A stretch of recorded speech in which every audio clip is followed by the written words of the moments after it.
आपण पाहू.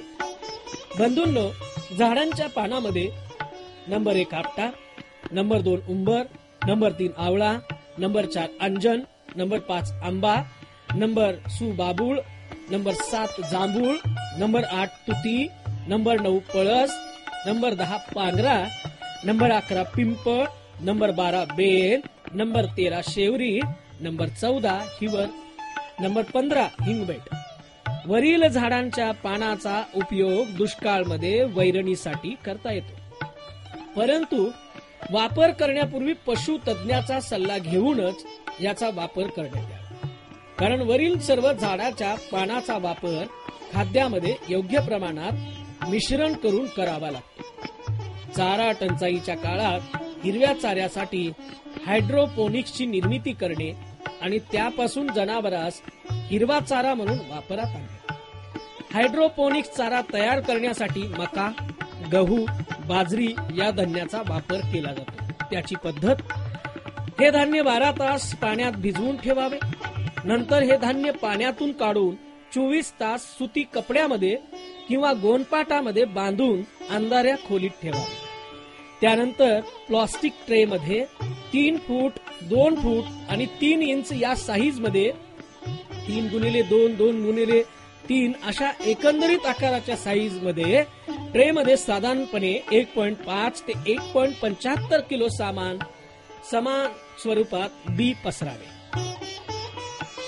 बी पसरल्यानंतर प्रत्येक 2 तासाला फवाऱ्याच्या किंवा झारीच्या साह्याने पाण्याचा मारा करावा. प्लास्टिक ट्रे हायड्रोपोनिक चारा निर्मिती गृहात 7 ते 8 दिवस ठेवावे. 7 ते 8 दिवस ठेवल्यानंतर 20 ते 25 सेंटीमीटर उंचीपर्यंत चाऱ्याची वाढ होते. 1 किलो गव्हापासून 9 दिवसामध्ये 9 किलो हिरवा चारा मिळतो. 1 किलो मक्यापासून 9 दिवसामध्ये 10 किलो हिरवा चारा मिळतो. शेडनेट तयार करण्याची पद्धती आता आपण पाहूया. हायड्रोपोनिक शेड तयार करण्यासाठी आपल्याकडील जनावरांच्या संख्यानुसार तो तयार करता येऊ शकतो. त्याला लागणारे साहित्य: बांबू, बांबूच्या तट्या, प्लास्टिक ट्रे, मिनी स्प्रिंकलर. त्याचा आकार 50 चौरस फूट जागा लागतो. वरील साहित्याचा वापर करून शेड तयार करावा.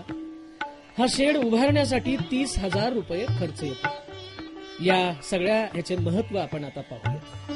हायड्रोपोनिक्स तंत्राद्वारे तयार केलेला चारा हा पारंपरिक पद्धतीने शेतात तयार केलेल्या हिरव्या चाऱ्यापेक्षा सकस चारा म्हणून ओळखला जातो आणि चारा टंचाई परिस्थितीमध्ये कमी कालावधीत कमी खर्चात हिरव्या चाऱ्याची निर्मिती करण्यासाठी हा चांगला आणि योग्य असा पर्याय आहे. यामुळे पशुखाद्यासाठी उपयुक्त अझोला निर्मिती. अझोलामधील विविध खाद्य घटक जसे उदाहरणामध्ये प्रथिने, आवश्यक अमिनो आम्ले, जीवनसत्वे अ, ब, बीटा कॅरोटीन, क्षार, कॅल्शियम, फॉस्फरस, पोटॅशियम, लोह, तांबे, मॅग्नेशियम इत्यादी व शरीर वाढीसाठी आवश्यक घटक मुबलक प्रमाणात असतात. शुष्क घटकांच्या प्रमाणानुसार अझोलामध्ये 25 ते 35% प्रथिने, 10 ते 15% क्षार आणि 7 ते 10% अमिनो आम्ले, जैविक घटक पॉलिमर असतात. अझोलामध्ये उच्च प्रथिने असल्याने जनावरे अझोला सहज पचवू शकतात. जनावरांना अझोला थेट किंवा खुराकात मिसळून देता येतो. गायी, म्हशी, शेळी, कोंबड्यांना अझोलांचे खाद्य म्हणून वापर करता येतात. अझोला तयार करण्याची पद्धत: अझोला लागवड करायच्या ठिकाणची जमीन समतल करावी. वापा तयार करण्यासाठी विटांचा 2 मीटर बाय 2 मीटर चौरसकृती रचना करावी. 2 मीटर बाय 2 मीटर आकाराचे प्लास्टिकचे कापड विटांनी बनवलेल्या चौरसकृती खड्ड्यामध्ये अंतरावे. 10 ते 15 किलो चाळून घेतलेली माती खड्ड्यामध्ये पसरावी. 2 किलो शेण, 30 ग्रॅम सुपर फॉस्फेट हे 10 लिटर पाण्यात मिसळून एकजीव करून खड्ड्यात कागदावरील मातीवर पसरून त्याची गादी करावी. त्यावर पाण्याची पातळी 10 सेंटीमीटर होईपर्यंत पाणी टाकावे. त्यामध्ये 500 ग्रॅम ते 1 किलो अझोलचे करचर समप्रमाण पसरावे. त्यावर ताजे पाणी शिंपडावे. एका आठवड्यात अझोला चांगला वाढतो. जाड हिरव्या गालिच्छाप्रमाणे तो दिसू लागतो.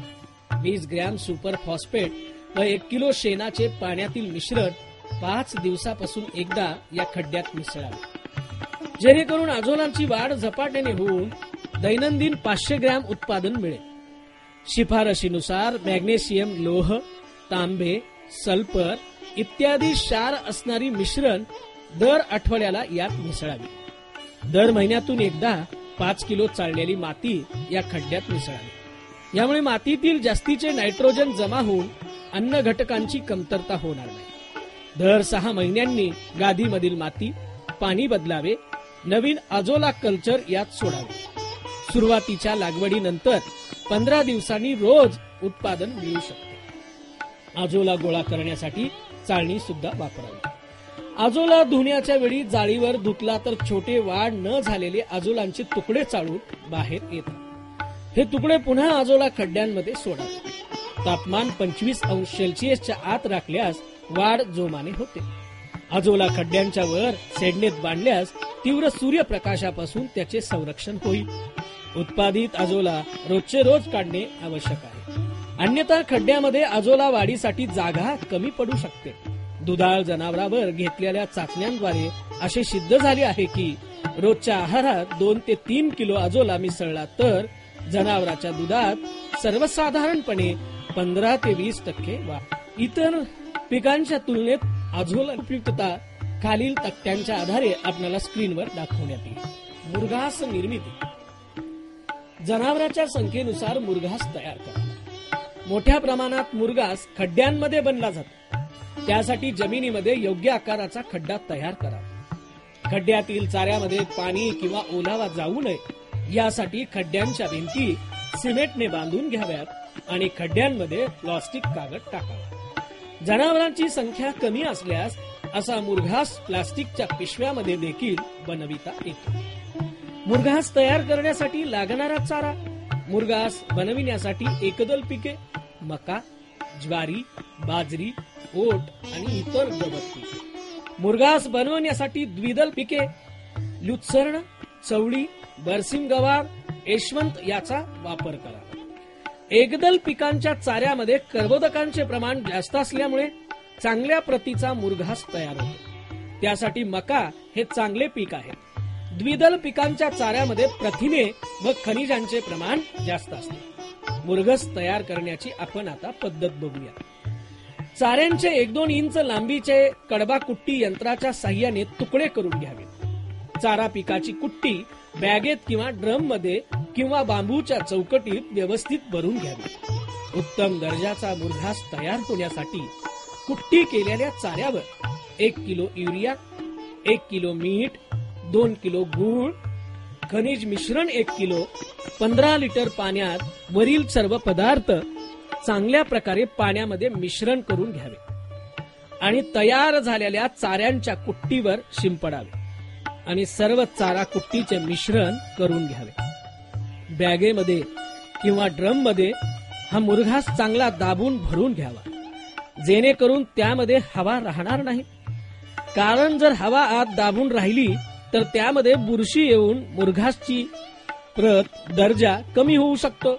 खड्डा बॅग व्यवस्थित भरल्यानंतर त्यावर प्लास्टिकचा कागद झाकून त्यावर पालापाचोळा, उसाचे पाचट किंवा वाळलेल्या गवताचा थर पसरून आच्छादन करावे.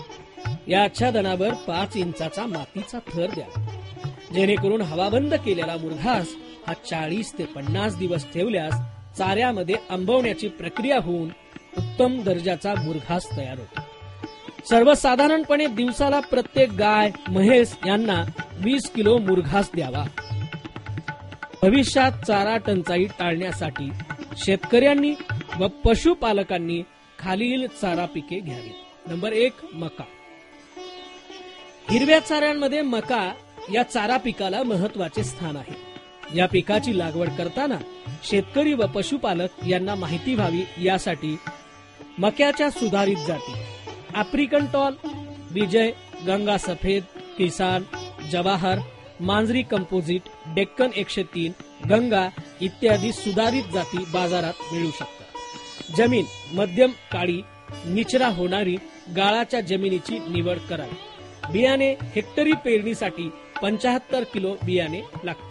खतांचा वापर पेरणीपूर्वी जमिनीमध्ये हेक्टरी 25 ते 30 गाड्या शेणखत वापरावे व रासायनिक खताचा वापर करताना 80-30-20 किलो याप्रमाणे नत्र, स्फुरद, पालाश द्यावे.